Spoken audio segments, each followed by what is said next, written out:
makadto ko bala sa tapi bala. Kay hambal sa mga tao na minabatian ko nga chika nga si Jello Vlog kuno ang nagapanig-iya sa 7-Eleven kag siya kuno ang gaano di. Kaya magpati ya hindi ko magsugot nga siya di ang tag-iya sa 7-Eleven. Hindi ko magpati ya katuan ko gid siya sa 7-Eleven kasi araw sa pagla. Kaya magpati nga siya sa tag-iya iwar ko gid sa iya pala. Ano naman di ko si Jumari, oh. Ano ka Jumari? Paano naman di sa mga skandalo naman di siguro ay dapat hindi ka di sa mga skandalo karon kay kahuluya. Diyos ko, wala ginabi ka may malakas ako ng 7-Eleven kung magkompleto na ni ang sa sulod. Hindi ka na di sa dapat mangsamu kay kalaw. Ay! Lagyan pala ko na nasagi chatay ko na sa hindi na sa pwede ka kadto. Wala ay si Jumari. Ano na sa saan na sa bilang klase agi? Saan ka na sa iya? Akin. So ayan.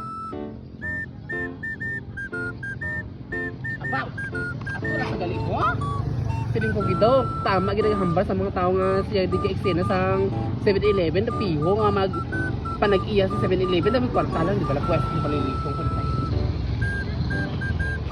O Jilo, ari ka man si Dali. Ano ba ka di? Manibatihan ko ng mga chika nga ikaw dito na gaano kasi ka ba 7-Eleven ikaw na di ta-iya di haw? Ano ba katsyakan mo, ha? Nabalay mo niligan pa kato pakarikuti, eh? Ano pa gina-expect mo nga, hindi na ako? Paano nga maging imo na yung 7-Eleven? Kaya wala ka man ibuga, kag wala ka man sang kwarta, kag wala ka man ipakayo din, kag ano di bayad sa 7-Eleven nga maging imo na di. Hindi tayo magpati nga imo na di ya. Maano di ko ya, ma-awar lagi ko ya. Ren, ano ka, Jumari, Diyos ko? Amo na sa pagkabantahira mo, kapag maritis mo, wala mo na balaan nga ako ni or hindi.